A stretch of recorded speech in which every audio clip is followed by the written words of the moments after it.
Welcome to the Old Time Radio Westerns. I'm your host, Andrew Rhynes, and I'm excited to bring you another episode absolutely free. This is one of over 80 episodes released monthly for your enjoyment. Now, let's get into this episode.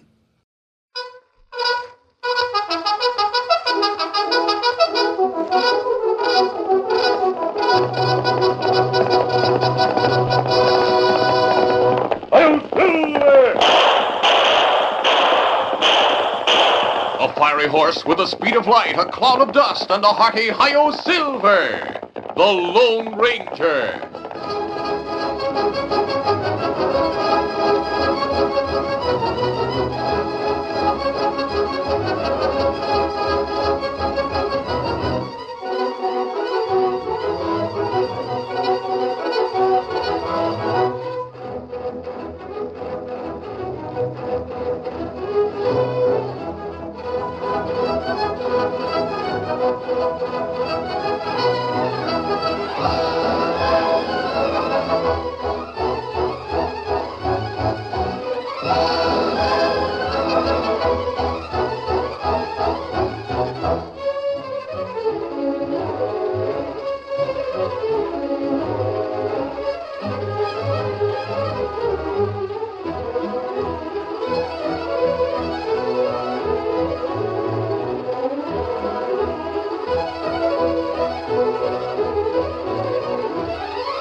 Faithful Indian companion Tonto, the daring and resourceful masked rider of the plains, led the fight for law and order in the early western United States. Nowhere in the pages of history can one find a greater champion of justice. Return with us now to those thrilling days of yesteryear. From out of the past come the thundering hoofbeats of the great horse Silver. The Lone Ranger rides again. Come on, Silver. Let's go, big fellow. Hi-yo, Silver! Away!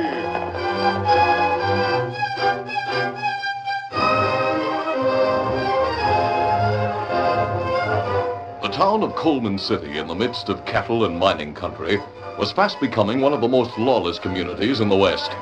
Turbulent center for the disorderly element was Paul Kiefer's Red Burro Cafe. Kiefer himself secretly headed one band of crooks that infested the town and countryside. He was standing inside the door of his cafe when Bandy, one of his lieutenants, entered and walked up to him. Bandy's tones were confidential. Oh, something seems to be up. Just met Roscoe Peggs in back of his place. Says he wants to see you right away. Oh, he does, huh? Where is he? He's going out to the hideout. He says he'll meet you there. All right, I'll go at once. I wonder what's up.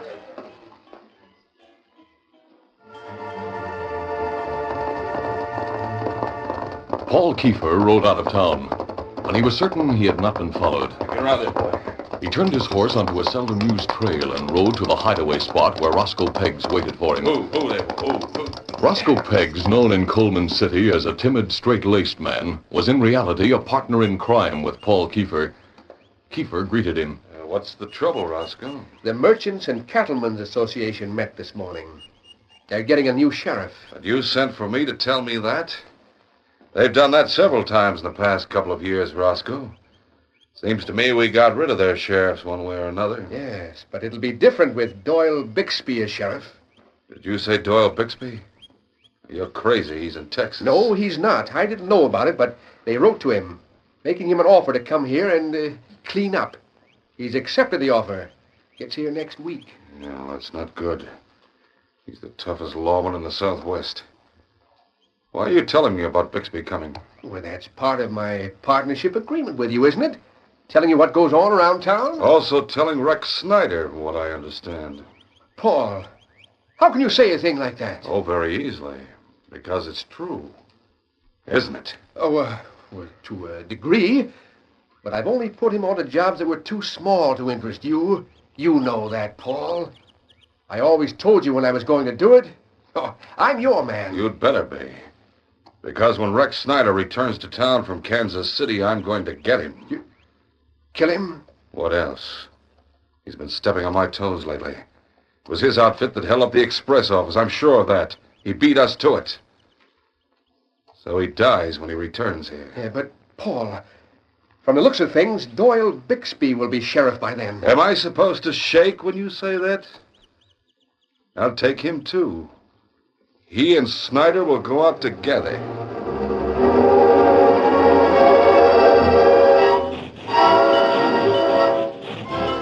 When Doyle Bixby arrived in Coleman City, the reception committee, including Roscoe Peggs, met the young new sheriff. Hi, fellows. They were surprised to find that he was accompanied by his beautiful bride of a week. I didn't say anything about my wife in the letter, gentlemen, because when I said I'd come here, I didn't have a wife. Did I, Hazel? No. We were married on the spur of the moment. I couldn't see leaving her in Texas for some maverick to come along and steal while I was up here. So I made her marry me. Congratulations. Congratulations to both of you. Thanks. We sure hope you like it here, Mrs. Bixby. The committee members offered congratulations, but Chairman Scott Harlan voiced a question that came immediately to his mind. I hope you don't mind me bringing this up, Sheriff. But seeing as how you're just married and all the rest, it could be that, it could be... That I'll not be as relentless in going after the tough hombres you have up here. You think maybe I'll be afraid of something happening to me? Well, something like that, yes. Mr. Harlan, Yes, Mrs. Bixby? Doyle and I talked that part of it over before we came here. Before I said I'd marry him. See, I love him very much, Mr. Harlan, and I naturally don't want anything to happen to him. But his duty to the people of Coleman City will come before everything else, including me. Don't think marriage is going to make me soft, Mr. Harlan. It'll make me tougher, if anything. If Hazel and I are going to live here from now on, I'll make it my business to be sure that Coleman City's the way it ought to be. Safe for her and every decent man and woman here. I'll promise you that. The new sheriff lived up to all the things that had been said about him before his coming to Coleman City. Within a week, his name was on the lips of everyone in town, including Paul Kiefer, who was talking to his henchman, Bandy. I underestimated Bixby. He's tougher than I thought. And dangerous. You'll have to take care of him, Bandy. Kill him? Yes, the sooner the better.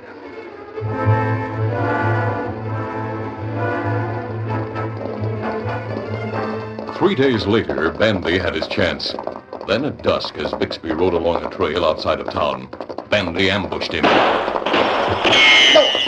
2 bullets caught Bixby in the shoulder, and another grazed his side. But as he fell from his horse to the ground, he saw Bandy move in the bushes. Bixby's hand was as alert as his brain. Oblivious of pain, he rolled over quickly on the road and came to his knee, firing.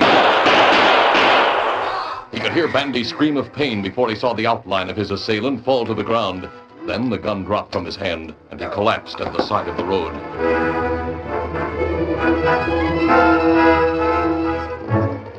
The Lone Ranger and Tonto were riding on a hill road above the scene of the shooting when they heard the shots. They saw the riderless horse on the road below, and immediately they galloped their own great horses down the hill towards the spot. Let's go!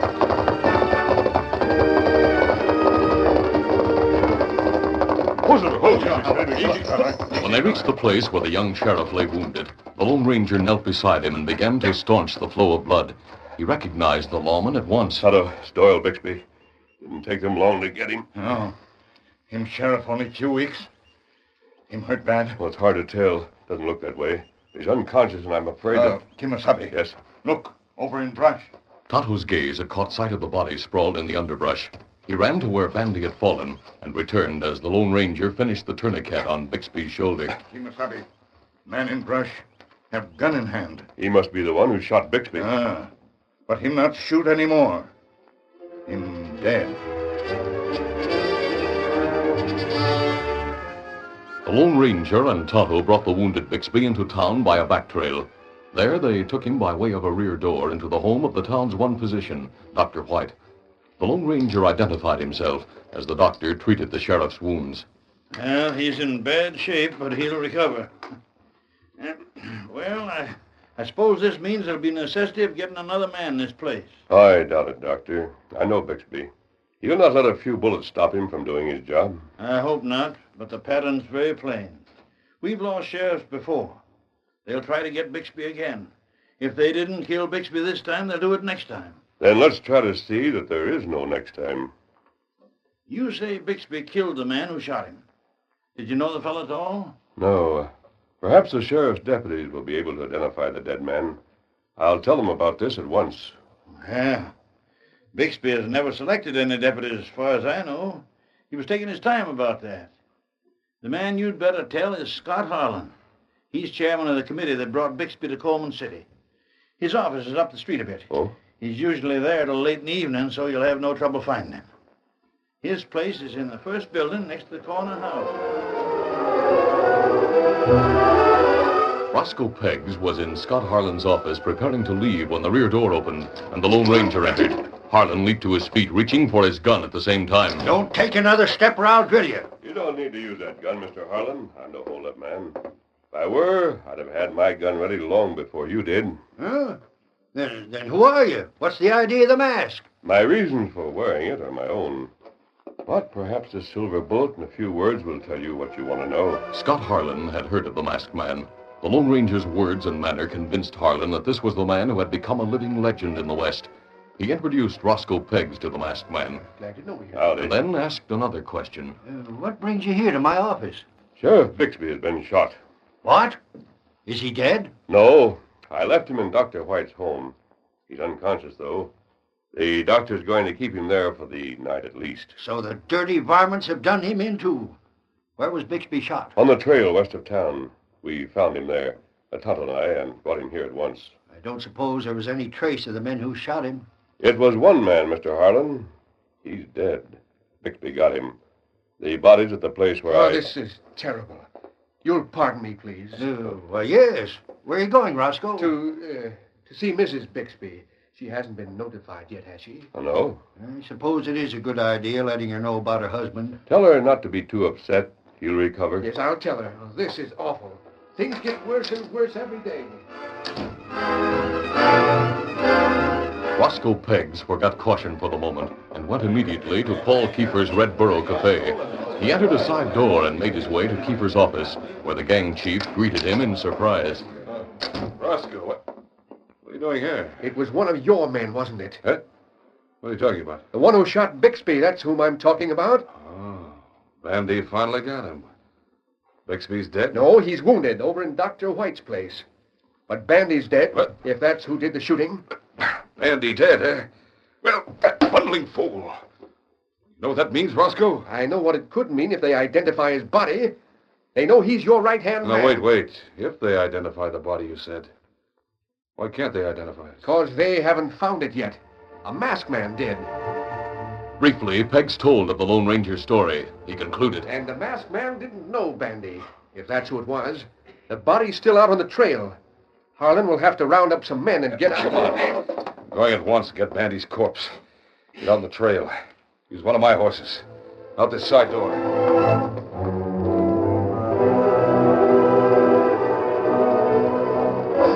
A few minutes later, Paul Keefer and Roscoe Peggs galloped away from town, heading west. An Indian standing beside two great horses outside the office of Scott Harlan watched them disappear.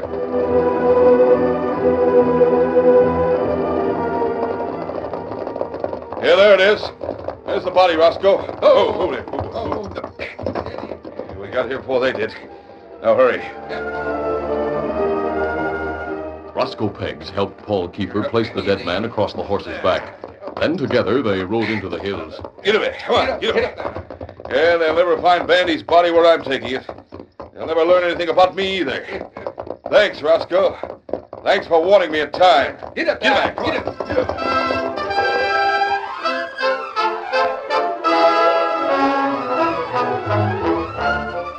The curtain falls on the first act of our Lone Ranger adventure. Before the next exciting scenes, please permit us to pause for just a few moments.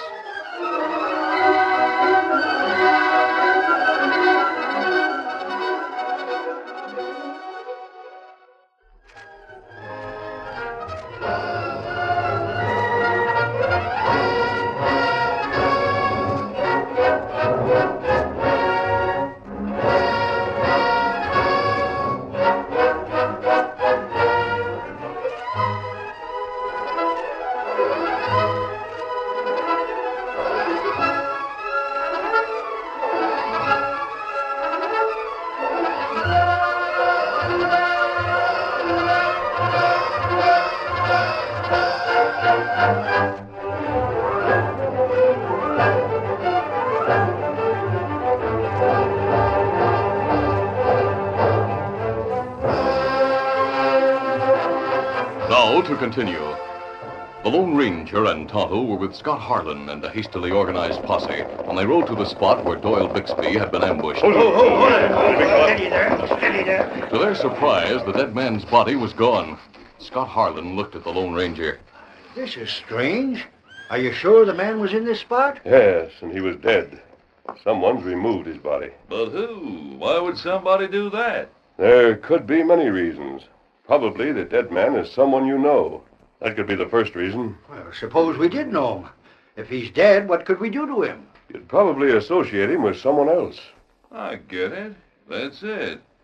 You mean the dead fella may have been working for somebody. That he shot Bixby because somebody else told him to. There's that possibility. It might be a good idea to check on friends of Rex Snyder and Paul Kiefer. Harlan told of the two men who had long been suspected as masterminds of the crimes in Coleman City, and ended. But we've never been able to prove anything against him. Bixby was going to do that, he said. Maybe he was going to do it. Maybe that's why he's been shot. I agree with you. Harlan, if I were you, I'd go to see both those men tonight. Learn if they can account for their time and their friends.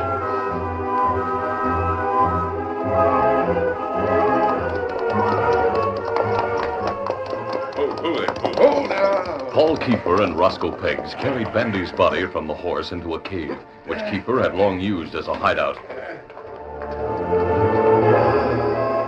In a matter of minutes, they were astride their horses again, ready to go back to town. Yeah, we'll separate here, Peggs. I'll ride around the hills, come into town from the east. You take the road through the pass. I'll get you to town first. They'll not suspect you anyway. I don't know. I feel terrible about this. Another thing. I said I was going to tell Mrs. Bixby about her husband, but I didn't. If that masked man or Scott Harlan learned that, I'm afraid they'll... Get going and stop talking like that. All right. Remember what I told you before. You mean about exposing me if anything happens to you? Yes. I'm telling you that again in case you forgot. I haven't. I'll see that they don't do anything that might get you into this. Adios. Get up there. Get up there. Come on. Get up.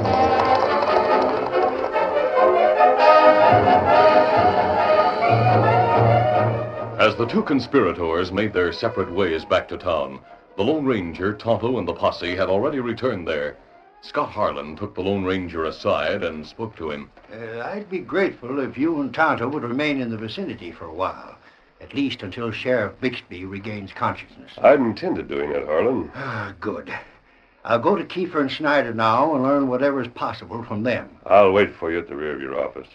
But first, I'm going to Dr. White's to see how Bixby's getting along.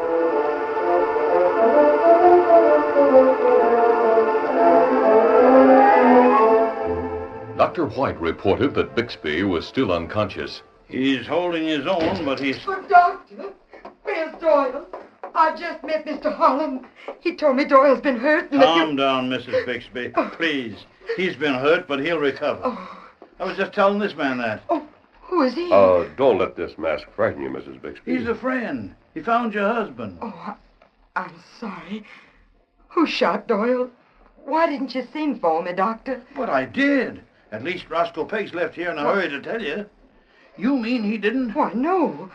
I didn't know until I met Mr. Harlan just now. Doyle hadn't come home for supper, and I would...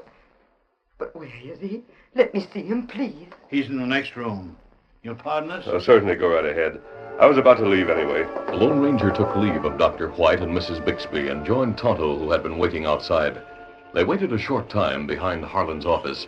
Then Harlan came to them. I don't know whether or not this is important, but Paul Kiefer is not in his office, nor anywhere in the cafe. They say he hasn't been around for a few hours. Oh, what about Snyder? According to his story, he hasn't left his place all day. That could be. Yes, he'd make it his business to stay there if he knew one of his men was going to ambush Bixby. It would be an alibi. That's my thought. Still, wait a second, will you please? Certainly. Roscoe! Hey, Roscoe! What is it, Harlan? Want to see you. Come into my office, huh? We're going to call a meeting of the committee as soon as possible. Roscoe can get the men together. That's Roscoe Peggs you were talking to? Yes. Harlan, did you say you wanted to see me? Yes, Roscoe. Inside. I was just about to... I beg your pardon. I didn't know you were talking to someone here. We're leaving. Mr. Peggs. Yes? I noticed Mrs. Bixby at Dr. White's office. Did she take the news hard when you told her about her husband being shot? Yes. Very hard. It was quite a shock. I see. It's affected me greatly, too. Harlan, did you find the body this man told you about? No. Believe it or not, Roscoe, it was gone when we got out there. Imagine that. You don't know who it might have been then, do you? No. We'll know very shortly, though. We have a lead. What's that? You didn't tell me that... This can wait, Harlan. I'll tell you later. Go ahead, tell him now. Don't mind me. No, later. Was it one of Rex Snyder's men? Was it? They say he's a real bad one. I wouldn't put it past him at all. Was it one of his men? The Lone Ranger purposely ignored Peg's questions. He spoke to Scott Harlan. I'll see you later, Harlan. Come on, Tonto. Had they been able to see in the darkness, they would have seen the look of fright in the eyes of Roscoe Peggs. He and Harlan entered the latter's office as the Lone Ranger and Tonto walked to their horses. Tonto, that man is lying. What him lie about? He said he'd gone to notify Sheriff Bixby's wife of her husband's shooting. I know for a fact that he didn't. She learned about it from Harlan after our return to town. Kimasabi. Yes? Me see Peggs and other fella ride way before. Oh, when, Tonto? When you go in office. After you come from doctor's. Other fella looked like Kiefer. That's about the time Peggs was supposed to be talking to Mrs. Bixby. In which direction did he ride? Then go out road, west. He was going to notify Mrs. Bixby. He said. He lied. Oh, why him do that? Something we're going to find out. I told him I'd have answers shortly. Something tells me I may. We're going to see this Rex Snyder, Tonto, now.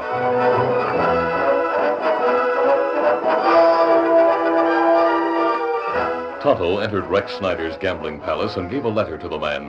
A letter the Lone Ranger had written a few moments before. Snyder came out of his place in a great hurry.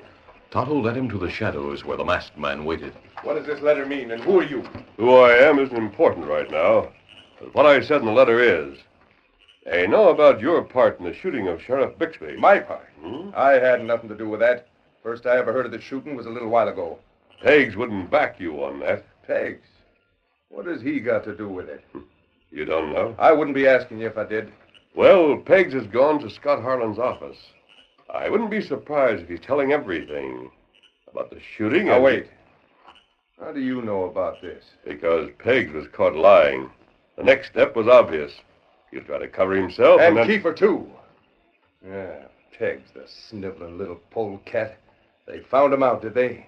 And he's in Scott's office? That's right. You still didn't tell me why you're in on this. Suppose I merely say I want to see a certain party or parties exposed. Then what? Where do I fit in? I'll tell you after it's happened. You see, a lot depends on how much Peggs gets away with. If you let him. He'll not get away with anything. Spilling lies about me shooting Bixby, is he? Why don't you ask Scott Harlan? That's what I'm going to do. I figured Peggs had been playing me for a fool. Well, I'll show him. I'm going to have a showdown right now. If he and Kiefer think they can get away with framing me, they're crazy. Snyder turned on his heels, his hand on his holster, and hurried along toward Scott Harlan's office. The Lone Ranger turned to Tonto. You heard that, Tonto? We were right about Peggs. And from what I gather, Peggs and Kiefer are partners of some sort. Way him talk, it sound that way. Snyder's ready for a showdown with Peggs. Let's see if it comes off. I'll follow him to Harlan's office. And what me do, Kimasabi? You go to the Red Burro Cafe. Get to Kiefer at once. Tell him Peggs and Snyder at Scott Harlan's. Say that Peggs is talking.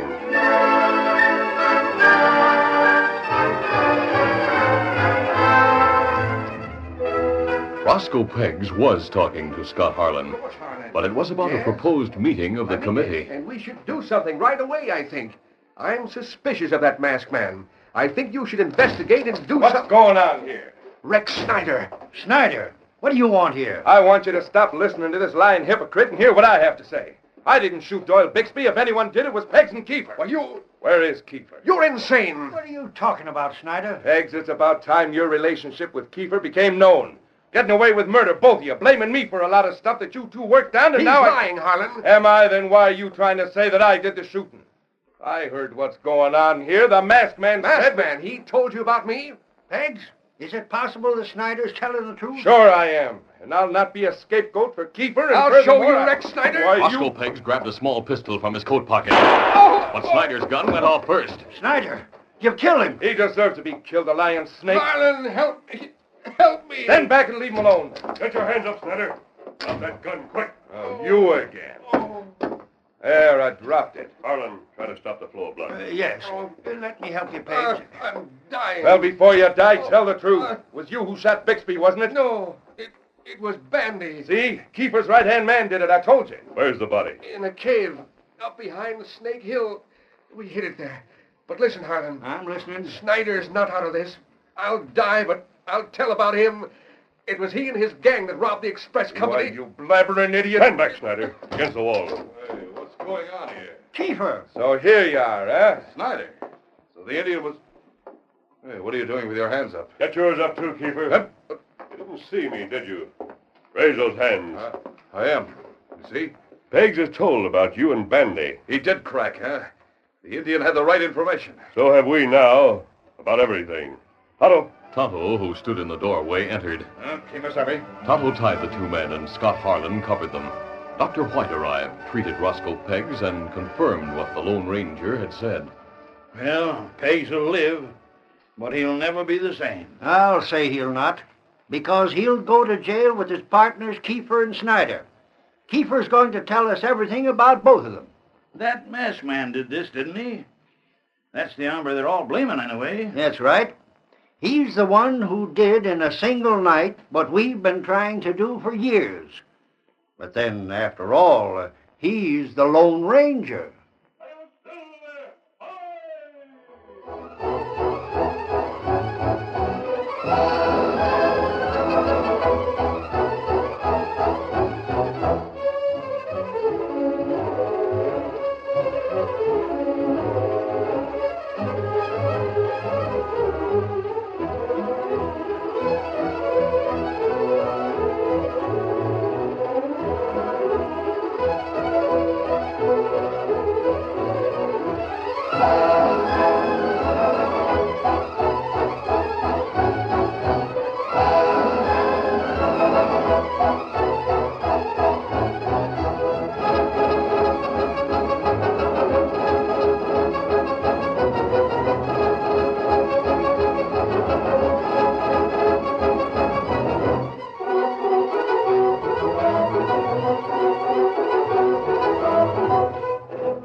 This is a feature of the Lone Ranger Incorporated, created by George W. Trendle, produced by Trendle Campbell Enterprises, directed by Charles D. Livingston, and edited by Fran Striker. The part of the Lone Ranger is played by Brace Beemer.